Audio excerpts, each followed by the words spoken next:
welcome to Shakti Punch. I'm your host, Pranav. On this show, we go together hand in hand on a cosmic voyage to unravel the mysteries of reality, divinity, liberation, and praxis. Little housekeeping. The time, guys, right now is 426,875 years, 167 days, 0 hours, 23 minutes from the end of the Kali Yuga.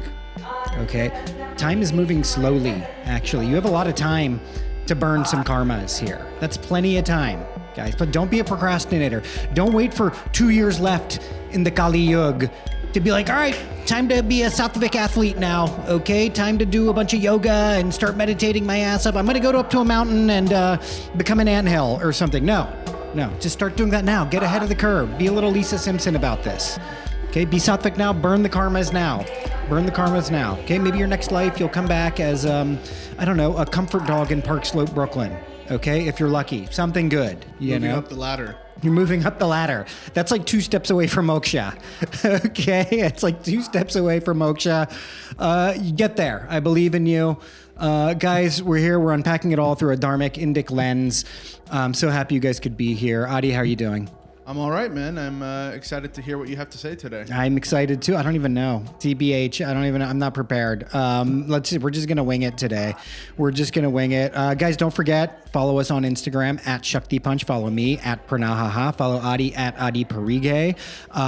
We've got a Patreon. We'd love for you to drop some coins in the hundi for us to help keep the operation going and perhaps expand the operation, proliferate the Dharma a little bit. Just a suggestion. We would love that. Otherwise, tell your friends, get on our YouTube, all that stuff. We'll see you there. Okay, I want to talk about something specific today, which is a topic which has really been hampering the kind of Hindu diaspora for ages, generations. And this is let's talk about appropriation, guys. I love appropriation. I do. I love appropriation. A lot of Hindus get upset about Westerners appropriating, either our imagery or our practices. I'm here for it. Okay, I am here for it. Now, yes, it is annoying when Andrew Huberman calls Yoga Nidra non-sleep deep rest, which, that really rolls off the tongue. Okay, can you do a little bit better branding? Just call it the Huberman technique, like Wim Hof. Wim Hof calls pranayama the Wim Hof method. Also, not that original, but whatever, right? The problem with these guys is that their intention is actually to strip away the spiritual potential of these practices like yoga nidra, like pranayama, right? Their intention is to strip away the spiritual potential of it. And really, it's all about optimizing the body. We want to optimize the body. What they really are trying to do is optimize Western practitioners to make them better worker bees in the late stage capitalist hellscape that we're all inhabiting in the Kali Yuga, right? But of course, that's not what yoga is all about. That's not what all these practices are about. Yoga was developed to align and transcend the 3 bodies via asanas, pranayama, and meditation. It's not there to make you a wizard or a rishi at Excel spreadsheets or to help you take less bathroom breaks at the fulfillment center where you're working 48-hour shifts, right? That's not what it's about. But I do still support this appropriation. Why?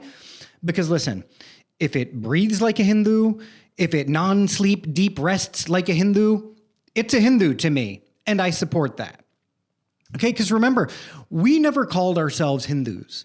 We never called ourselves that. We had the luxury of not identifying ourselves as that for thousands of years, right? We don't call ourselves Hindus. Other people called us Hindus based not on what we call ourselves, but based on what we do. And these are the things that we do, right? And thus, we need to give other people the freedom and the space to do those things.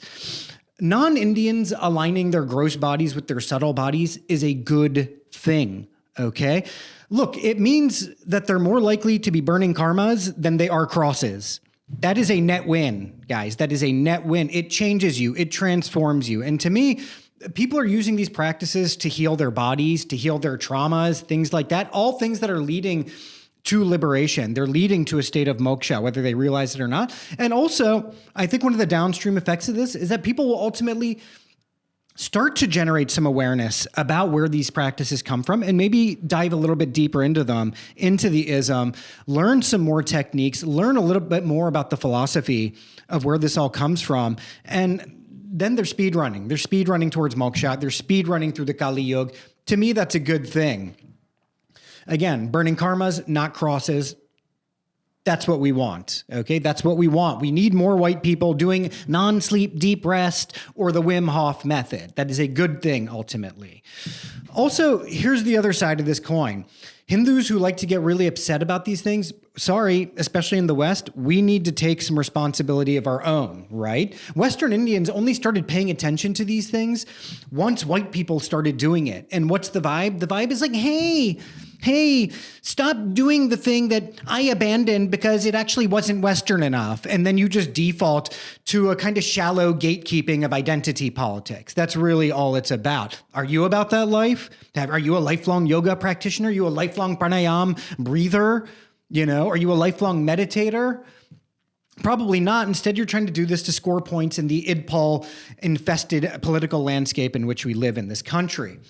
And I think that Wim Hof and the like deserve some credit, actually, because what they're doing is they're streamlining practices.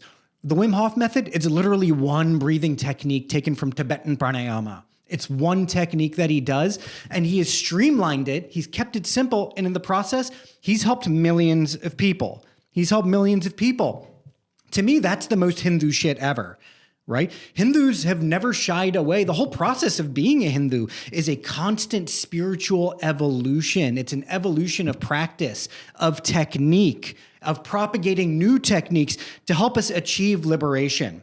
It is a forward-thinking and forward-looking and forward-moving spiritual discipline. It's not something where it's like we wrote one book, one guy told us in one book that we're going to do a thing, and then it's one and done. No, we're constantly evolving, constantly propagating knowledge. That's what this is about, and we're refining knowledge.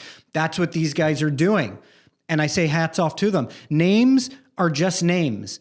That's all they are. By identifying with those names, all we're doing is taking one step deeper into karmic bondage. That's my take. Adi, you got any thoughts on that? Yeah, don't be a chai tea warrior. Don't be a chai tea. It's called chai, Brad. And then they go home and they got Brad at home cooking up a quiche for them. You know what I mean? Just stop the cap. Stop the capping. You know what I mean? Just stop the bullshit. Stop with the nonsense identity politics rubbish, okay? We are taking a karmic step backwards, deeper into bondage with all of this thing. And this is all about this whole process of identifying identifications with the names and with the shapes, right? That's the whole thing that we're trying to avoid as Hindus. It's the whole thing we're trying to avoid. The more people doing yoga, the more people meditating, I think the better, right? I'm a rock and roll kid, and I don't want to take too much time away from this, but George Harrison was a huge part of my childhood and finding my connection as a kid in the West back to my motherland and validating it. And anyone can say whatever the hell they want, but George Harrison is a goat. Listen, some of the best rishis today, they're people like George Harrison. They're the Eddie Stearns, the Robert Moseses, the Svobodas. Like, let's be real, right? Let's be real. These people are pushing Dharma forward. Maybe we have a problem with the Hubermans and the Wim Hofs, but they're promoting techniques, and these techniques are ultimately things that can lead to liberation, okay? Maybe they're going at a slower pace because they're stripped of their spiritual content, but nonetheless, they are positive steps in the right direction. People also get upset about using Hindu imagery in places and things like that. I'm like, more of that. Do I want them on toilet seats? Do I want Ganesh on a toilet seat? No, I don't think so. That's disrespectful. But do I mind if some basic college girl has a tapestry of Ganesha or Saraswati up in their dorm room? The more the merrier. The more the merrier. Religion is two things. It's aesthetics and philosophy. Okay, that's the dual thing. It's lyrics and music is what it is. And the music is far more powerful than the lyrics. So the more people who are propagating these images, to me, that's better. That's the propagation of Dharma. That's the promotion of Dharma. Gatekeeping is adharmic. Gatekeeping is adharmic. Thank you, Adi. That is exactly right. Gatekeeping is adharmic. Stop with the bullshit. Okay. Take us into the Vasistha universe, oh, man, my friend. I was hoping to avoid it, actually. It's too intense. It's too intense, dude. Let us know in the comments if you have any cool ideas for names for the Yoga Vasistha multiverse. You know, there's a lot of pun potential there. We're constant explorers of language here, so. Absolutely. We'd love to hear it. We're still searching. Love to hear it. Okay, today, and this is sort of related to what we were just talking about, I want to talk about the concept of diversity as delivered in the Yoga Vasistha, right? So I've moved on now into the section on existence in the Venkatesananda edition of the Yoga Vasistha. On existence is really just further explication of everything we've been hearing. But what we did learn is that, remember, everything is infinite consciousness. Everything, you, me, everything that we're looking at, the trees, the plants, the thumbtacks, I'm just looking at random objects, the headphones, it's all infinite consciousness, right? And all that does is it gives rise to mind, and mind gives rise to creation, right? Through various forms of AI, which we had discussed. This is just according to the Yoga Vasistha, guys. I'm not preaching this to you as some sort of gospel, right? But I want to talk about diversity, and I'm not talking about diversity in the way that we perceive it, like in America or in the West, where it's like, oh, we need more peg-legged Methodist hijabis represented in queer cinema or something like that, right? That's not the diversity I'm talking about, although this does connect to that. What I'm talking about is the multifarious nature of the cosmos as we are perceiving it, right? And my thesis here is that we need to kill diversity. We must kill diversity. I'm kidding, but we do. We need to kill diversity. So I was reading about the story of Sukra. Sukra, who eventually goes on to become the preceptor of the Asuras, the demons, was actually the son of Bhrigu. And in this story, I'm just going to speed run through it a little bit because it's, you know how these stories be, right? I don't have time to go through 900 epithets for a dandelion or whatever. You know what I mean?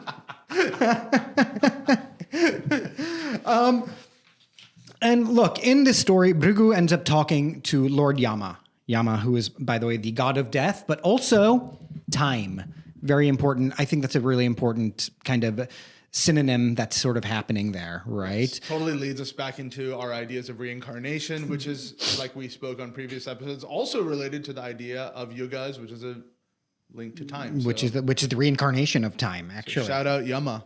Shout out to Yama, the god of both death and time. Bhrigu was having a conversation with him, and we're talking about diversity. They start asking about the concept. Rama is actually asking, well, why is everything so diverse? And this is how it's illustrated through part of this story. One really key quote. There's a couple key quotes, but one that really came to mind for me was this: the moment this mind manifested in the infinite consciousness, there also arose notions of diversity, right? Mind itself is already a sort of act of nescience or ignorance on the part of Brahman, right? Or it's a sort of veiling. I don't want to say that because Brahman is Brahman. It is the omnipotent, omniscient, et cetera, et cetera. But this concept of mind is then broken down into two other categories. In its function as determination, mind is the intellect. And in its function as identification, it is the ego. And this to me is a very critical concept. It is this sense of ego that us as Dharmics are tasked with erasing. We're in a process of deconditioning the ultimate true self, which is Brahman, right? That's what this whole thing is about, is deconditioning the self. So we're here to erase all of that, decondition our minds to a place of nirvikalpa, right? Total stillness, thought beyond thought, right? Which is the mind, the ultimate mind that is in repose. And this is an extremely difficult task, I think, right? And this is why we have so many years. That's why we go through thousands and even perhaps millions of different births, right, throughout all these different epochs, because it is not an easy thing to do. It's not an easy thing to get to the place where you have the matrix vision of just like everything is just a teeming oneness, right? But that is our task at hand. But the core concept I want to identify here is that the moment we see ourselves as separate from Brahman, we are deluded. That is where all the delusions start. And those delusions start to lead to thoughts, and those thoughts proliferate more thoughts, actions, etc. It's just a further and further veiling of what reality is. Diversity, according to this rubric, is an impurity. And this impurity is self-imposed. Diversity has no existence outside the realm of the imagination. Quoting the Yoga Vasistha, even as the multicolored rainbow is produced by sunlight, all this diversity is seen in the one. Right? It is actually just a refraction of something that is the actual truth, which is the light, the thing that's the substrate of everything that we all are, that everything is, the headphones are, the thumbtacks, the rocks, everything. And so to me, this actually has applications when we're discussing notions of diversity in our political or like more gross material aspects of living in the world and polity and things like that, right? It has a real application when discussing that kind of diversity, and more importantly, equality, notions of equality in this sort of unreality of Maya that we're all inhabiting, right? And I guess this is something that I'm kind of thinking through right now, and I would love you guys, and Adi, please chime in as well. You know, the entire basis of racism as we know it is the perceived difference between different groups and then the perceived superiority or inferiority of different groups.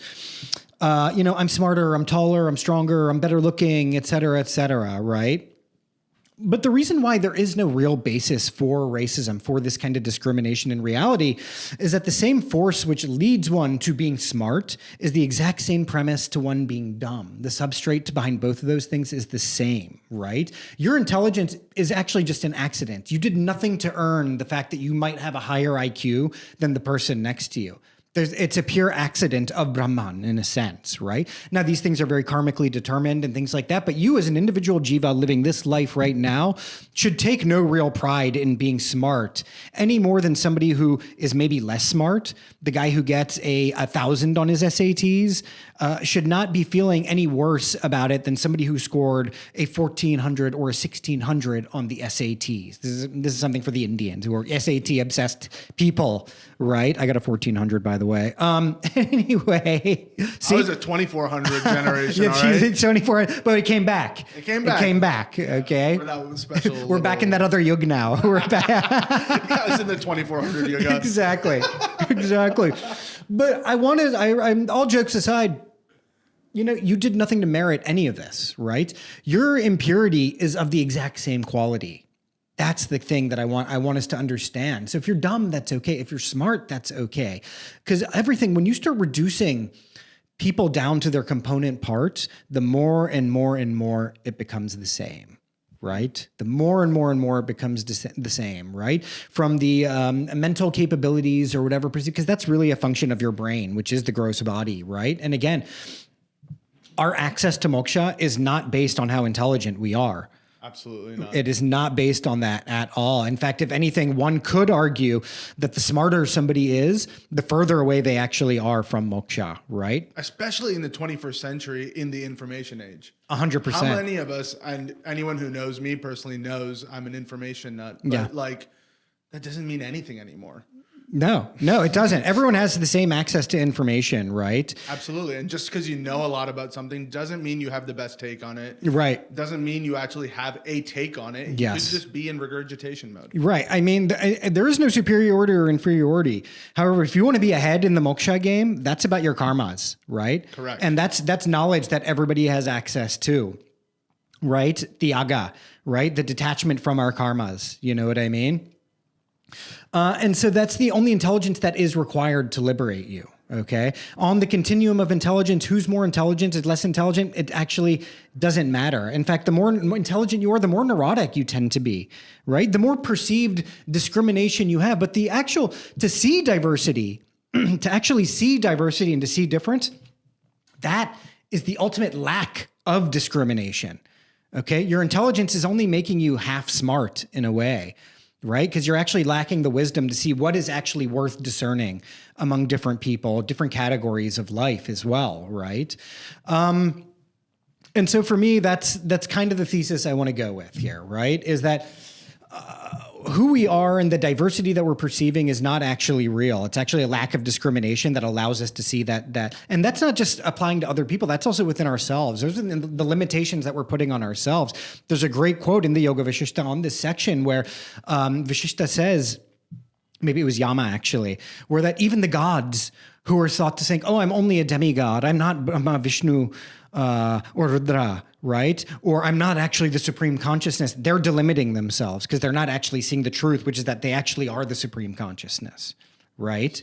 And so these are the limitations that we're putting on ourselves by using these categories of discrimination, which they're half-truths, right? They're half-truths. We're not looking at the full truth. We're not pulling back the lens on reality, on humanity, on ourselves to see what is actually true, what is actually good. What do you think, Adi? I agree.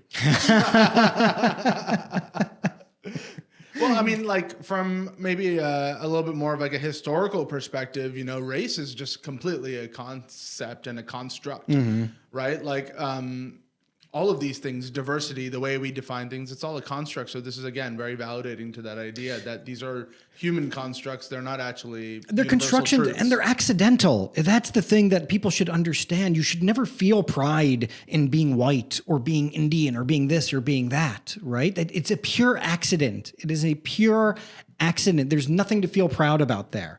There's no reason to feel pride in anything. Everything that's happened is a very constructivist view of karma, right? Of liberation, of all these things, is that these are all things that are built up because of things that have nothing to do with your individual jiva right now. Your only responsibility right now is reducing that karmic footprint, right? Yes. And that's a knowledge that everybody has access to, and people who are both dumb and smart have access to and can achieve. I mean, I don't know. The person who can't stop individuating categories of people, to me, they're much further away from reality than the people who are just like, yeah, everyone's just kind of the same, we're all kind of the same. And believe me, I'm not a hippy dippy kind of guy in this way. I'm a righteous prick, actually, in many ways. And that's my own burden to bear.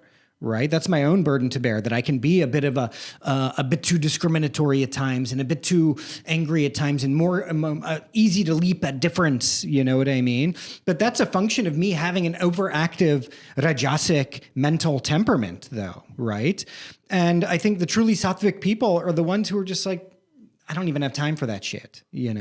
I buy that, but I also think that everyone can't help but discriminate. That's almost kind of, I would never call it a curse, but that is the reality we live with, right? We cannot help but discriminate. So when we close our eyes and I think this has a lot to do with sight and, again, light, right? Literally from a scientific perspective, like if the sun goes out, everything is just like, yes, you know what I mean? There's no ability to discriminate. And such a huge part of just like evolution of life on Earth is the development of the eye and the ability to perceive light. Right. I think that's fascinating. And in the Yoga Vasistha, he says something similar, which is that our minds, right, we are conditioned by diversity now to see diversity, right? It is a conditioning to see all these things as being diverse, all these people as being actually diverse, when in fact they're not diverse. We're all part of the same thing. We're all part of that supreme super consciousness, Brahman.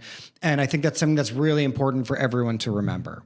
Yes. Especially in times of division, which obviously are rife. Absolutely. But yeah, we're all the same. I think in that way, compassion is the first step towards that true discrimination, right? Of being able to see that we are all actually the same. Compassion and empathy, that's where those things come in, Yeah. And I think those are all really important things. Look, the more and more we get bogged down into being like, I am Indian and I am smart and I did this and I did that, or I'm white and we did this, we had Rome and we blah, blah, blah. Like that's just more and more you're binding yourself by identifying with these rags that we call costumes, right? In this personalized existence that we're now inhabiting. And the more it's all about deconditioning away from the so-called diversity that leads to true liberation. I think that's a good place to stop. Beautiful place to stop. Guys, this has been Shakti Punch. Thank you so much for tuning in. Remember, Patreon, YouTube, follow us everywhere. We love you guys. Thank you so much. Om Namah Shivaya.